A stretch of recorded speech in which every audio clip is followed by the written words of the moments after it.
Doom v Vamus v Vamus Epicureans. This is the BCE Comics Pod one-shot edition. I'm your host, Nick Smith, and I'm joined by...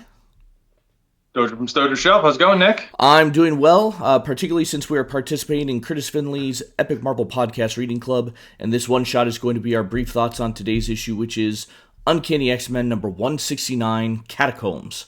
Alright, so Candy Southern returns to the New York penthouse that she shares with the Angel to discover that Angel has been kidnapped. Well, she calls Professor X, who gets the X-Men to investigate, and they follow a trail that leads underground. There they encounter an underground mutant society called the Morlocks.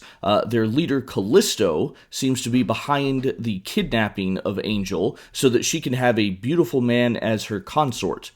Now, during all this, Kitty Pryde becomes separated from the group, and she has been exposed to the disease powers of the Morlock named Plague. But a previous Morlock that we met, one that we met previously, a guy named Caliban, is attempting to care for Kitty. All right, Stojr, what are your thoughts here? So I spoke last time about having a nostalgia for the Morlock introduction, and that's going to continue here. I love that Kurt is having fun. I'm going to ignore the fact that that's kind of his half sister or whatever weirdness we were introduced to prior. But it's got to be cold to teleport naked across the city, even if you are covered in fur, or maybe especially if you're covered in wet fur. And if you looked out your window in New York, that's got to be an odd sight to see. If you caught a glimpse of that. The Kitty Pryde's costume is kind of growing on me, this version of it. And I don't remember how long it stays around, but this kind of Sprite, green costume with the mask, with having Lockheed around her neck that they kind of, I'm sure it's in a bunch of places, but I'm looking at page 101 on it. Big fan of that costume. I think it's, I think it works for her. It works in the color scheme of the X-Men. It's nothing spectacular about it. It's just way better than anything else she's already had so far. Yeah, so that's really interesting. And the fact that, you introduced this Morlock society, like, we got these X-Men that, their mantra is, they protect a world that fears and hates them. But, they all kind of, with the exception of Nightcrawler, look normal or look cool. And to get these Morlocks that don't look cool, the 80s were full of these kind of like, homeless street people. I don't even think homeless is the right term, but like these, this kind of pushing back against society where you have people on the streets. Batman the Dark Knight had it with in the future with those like weird people. You get a lot of this in 80s New York movies where there's just people out there and homeless encampments and things like that. Heck, the Teenage Mutant Ninja Turtles had like all the kids who were pickpockets for the city, just kind of living in a warehouse and things like that. So this is very on brand for the 80s to kind of have like a society of people that don't live in houses and are kind of gathered in one other spot. And I don't know if this was the first to do it in that kind of sense because it's still the early 80s here, but it resonates, right? Especially if you've grown up like with those movies and that culture and things like that to kind of see what's here. This feels like something that could happen. For an outsider outside of New York, the thought process that there is a world underneath the city of New York where people could live does not feel fantastical. It feels very normal. And, I just now had a thought to why that might be, and I've not looked up details on this. Usually I would do my research beforehand, but this just came to me. So preface this by saying I don't know the exact year this happened, but during the presidency of Ronald Reagan, there used to be institutions where people who were mentally challenged, not being looked after, their family and so forth, that they would go to and be taken care of. And a lot of those got closed during the Reagan's administration, and a lot of those people ended up homeless. So this could be actually speaking to that. You're talking about how there's this feeling of a lot of homeless people just wandering the streets of the 80s. Well, that's why there is that sense, is because this thing happened.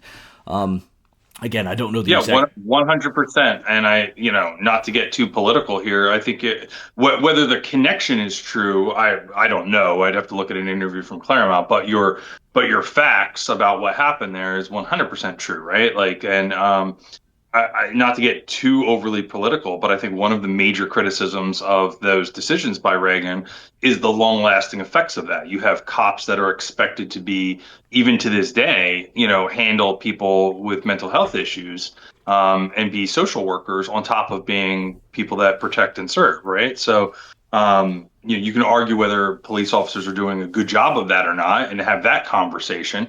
But as a society, we've put that on them, because we don't have any place for people who have those types of needs to go, and then they end up out in the open, or in and out of jail, or on the streets like this. So Yeah, yeah, that's a very real problem. and whether Claremont is making a political statement with this or not, I don't know, because I don't know what he has said on this. It almost doesn't matter, because it's part of the zeitgeist of the time, right? And he's Yeah. probably feeding into that. All right. Did you have any other thoughts, Stojr, or should I pick up? No, no, I am very much looking forward to the next issue, because the next issue is the one that I had for the X-Men Classic version. I think that the the setup here is really strong, and you almost have to kind of read these all together, because this is just the beginning of that story arc. What were your thoughts? I have very similar thoughts to what you were saying. This is obviously the start of the next story arc, so we're kind of building things. And I do like how it plays into the criticism that of the X-Men, they're all attractive and normal looking, with the exception of Nightcrawler. So yeah, having this other group of mutants that are not the attractive X-Men is an interesting twist. So it's I'll admit I've never been a huge fan of the Morlocks. I don't have anything against them, but it hasn't been my favorite part of the X-Men legend. But I know this is something you're into, and that's awesome, and it's still interesting. It's an interesting play on the world of mutants, right? Well, I'll add on to that comment a little bit. I'd be hard pressed to think of another Morlock storyline that I'm like a big fan of, right? So, Sure. I think their introduction and this story is very good, and from a nostalgic point of view. But we're spoilers ahead, and fast forward 30 seconds. But one of the volumes of X-Men coming out this year in 2026 is Mutant Massacre. So it's not going to be that far into the future where they kind of wipe out a bunch of these Morlocks and move on. I don't think there's a deep well here of that Mhm. storytelling that they use. They try to in the future. That in the 90s you get sort of a second age of those Morlocks that are even uglier and things like that. That didn't really land, with the exception of one character, maybe. So we'll see. Yeah. Okay, I have another no prize for this issue. All right, the Olfactory Offense Award goes to Nightcrawler and his romantic evening in the tub with Amanda Sefton. Okay, we already know that it stinks when he teleports, right? But remember, they call him the Fuzzy Elf, so Nightcrawler is furry all over, and now imagine the smell of wet fur, right? Your dog's been wet before, your cat, whatever. Wet fur is not a pleasant smell. Combine that with brimstone. Yeah, that's not a smell I And he's want to. just crop dust in the city. Yeah, no, you're right. He's bamfing all over the place. But how clean are the streets of New York in the '80s anyway? Maybe everyone just thinks that's part of. It's just the stench of the Hudson River kind of wafting over the city, right? Yep. All right, that's all the silliness I've got here. Stojr, any other final thoughts?